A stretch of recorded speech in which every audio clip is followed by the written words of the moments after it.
Which will it be? It's put up or shut up time for the NDP. Wow.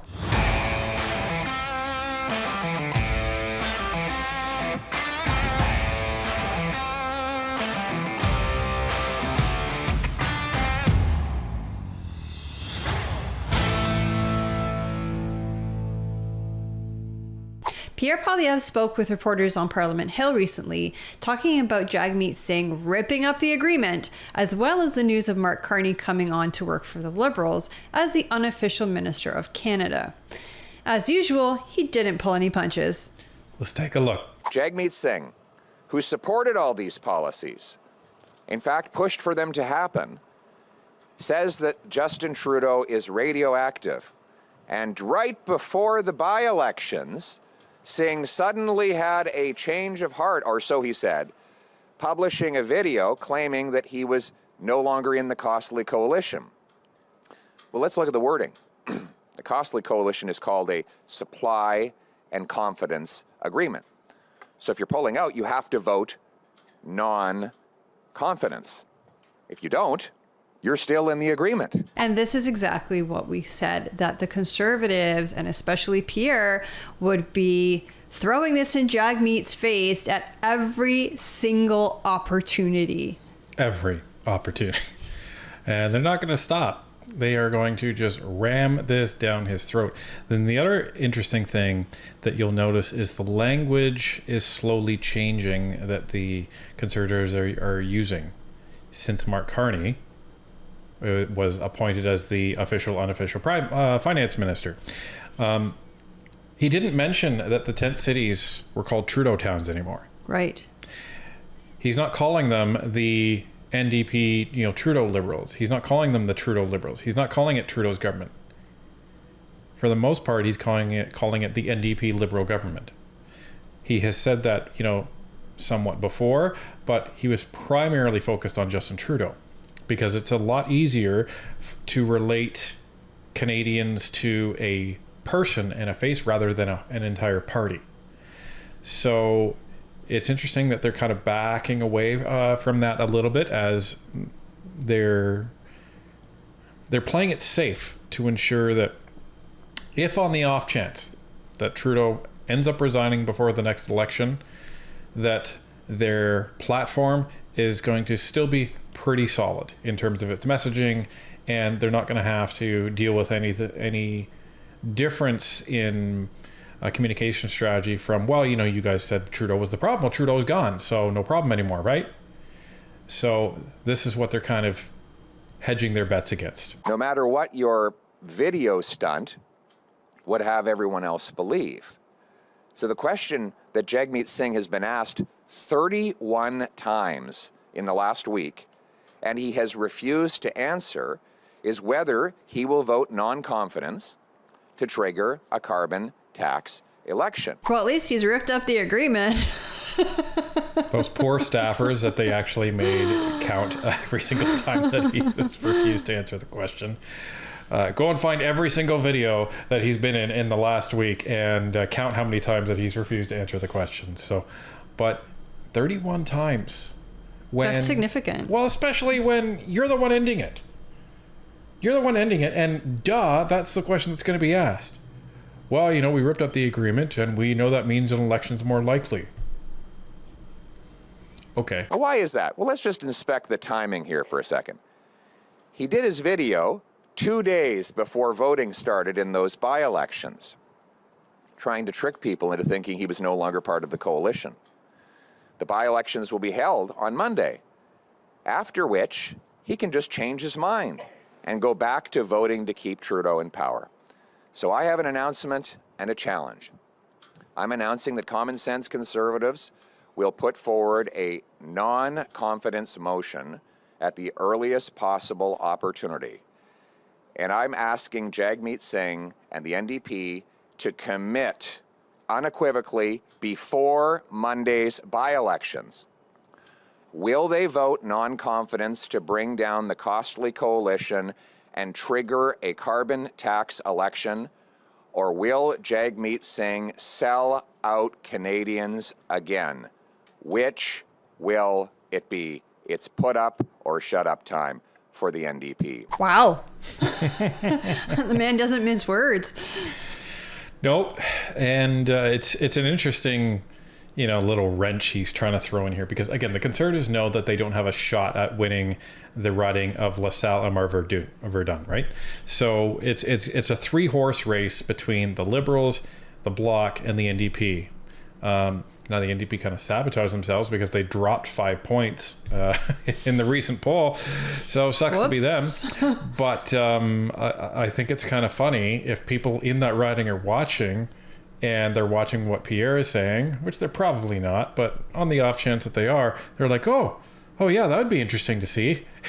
Well, Meat isn't going to say anything. I think in the Montreal riding, it's interesting that it doesn't seem like the Conservatives are trying to win necessarily, because I think they know that they're the fourth party in this riding, but Pierre's at least trying to drag Jagmeet back down to his level. Oh yeah, he's like if I can have it, you're not gonna get it either. So he's just he's just being a troll at this point, trying to throw a wrench into the NDP election, right? Because he also wants to see Jagmeet brought down and kicked out as leader and held accountable. Because right, that's the most important part, held accountable. There will be a carbon tax election, and in it, Canadians will decide whether they keep the NDP Liberals in power to tax your food, punish your work, double your housing cost, unleash crime, chaos, drugs, and disorder on our streets.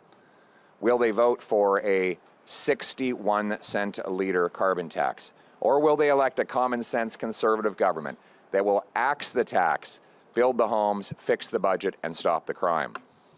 And we need to bring them down now, because otherwise carbon tax Carney's agenda will predominate. We found out that there's a new phantom finance minister. Now, they have a lame duck minister right now who Trudeau is pushing aside, just like he pushed aside other female ministers. And he's bringing in carbon tax Carney.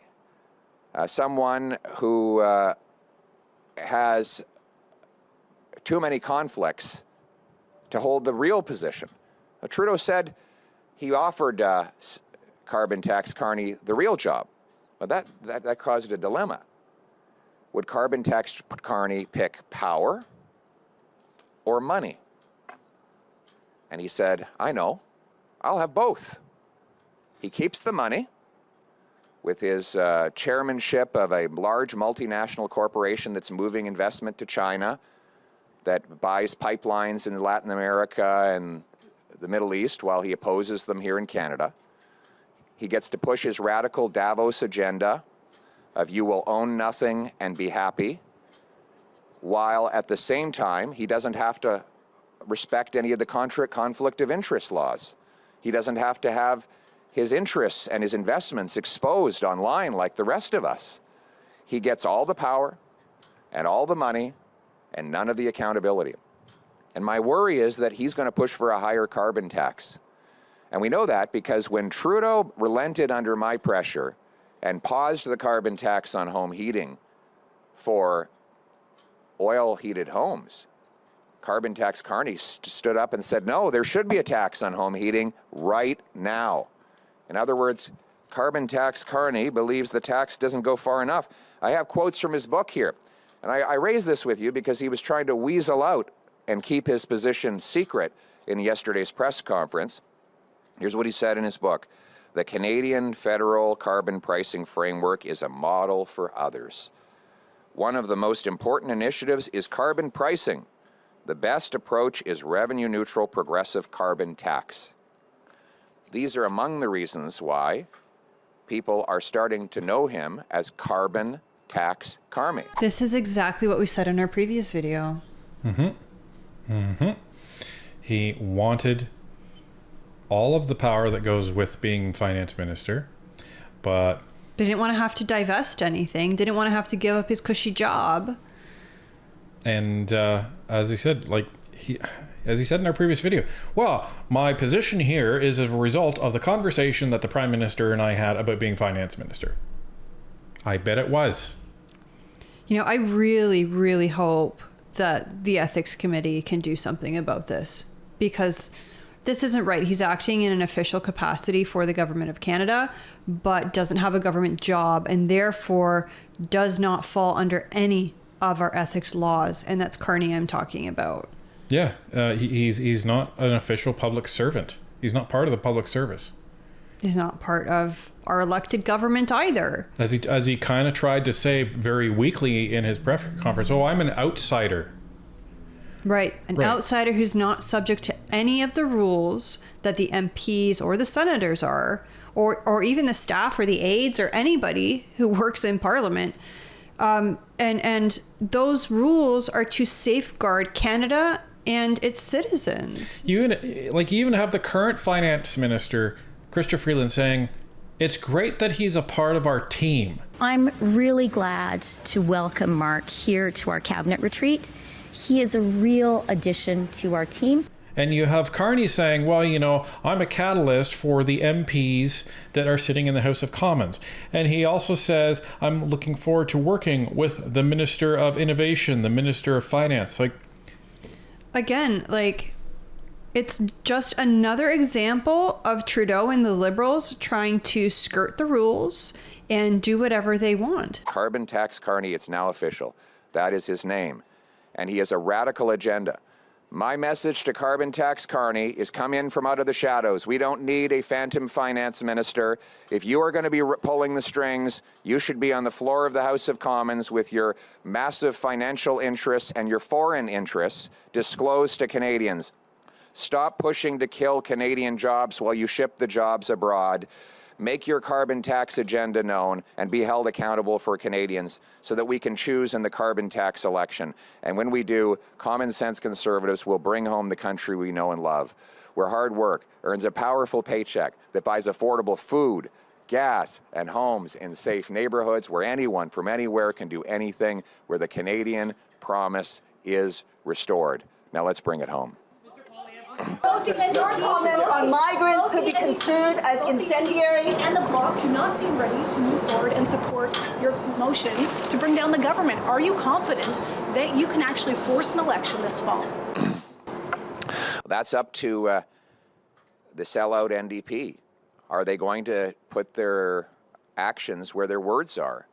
Jagmeet Singh claims that he's torn up the supply and confidence agreement. That means he has to vote non-confidence to trigger a carbon tax election. And I'm asking him to answer the question he has dodged 31 times. Will you vote non-confidence to trigger a carbon tax election at the earliest possible time? Yes or no, sellout Jagmeet Singh? Will you vote to keep your friend Justin Trudeau and the costly coalition in power?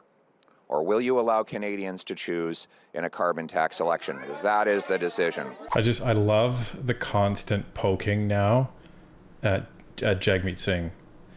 First about his pension, because it's becoming more and more evident that that's the agenda. And now because he's pulled out of the agreement, like he's made it 10 times worse for himself. He has. He really has. Because now that he's pulled out of the agreement, if after these by-elections on September 16th, he does not vote non-confidence along with the Conservatives, it's going to be very obvious who Jagmeet is still supporting. And you can hear him say already, I believe it was Vashi, he said it too, that, well, you know, I think that the Liberals will do less damage than the Conservatives, or that it's kind of like the devil I know versus the devil I don't. And I'm paraphrasing, obviously he didn't use those exact words, but he's essentially choosing the government that Canadians should have. He's not allowing us to go to the polls and choose the government that we want, the government that we deserve.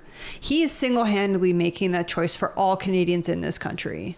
Well, and I would even say it doesn't even matter how the election results turn out in LaSalle and Verdun, in that you pulled out of the non-confidence agreement, so therefore you shouldn't have confidence in the government anymore. You should be voting non-confidence, especially because he has said that Canadians are done with Justin Trudeau. Yes, we are. Well, and especially because he's going on this rant and he's ranting and raving about, corporate interests and Trudeau supporting his corporate buddies. This situation with Carney is yet another example where he's essentially allowing somebody to be like the phantom finance minister, as Pierre has been saying. But this person, Carney, does not have to capitulate to any of our rules or laws surrounding ethics. Like, this is a huge concern. This is an example of Trudeau supporting his corporate buddies to the detriment of Canadians. What is Jagmeet Singh going to have to say about that?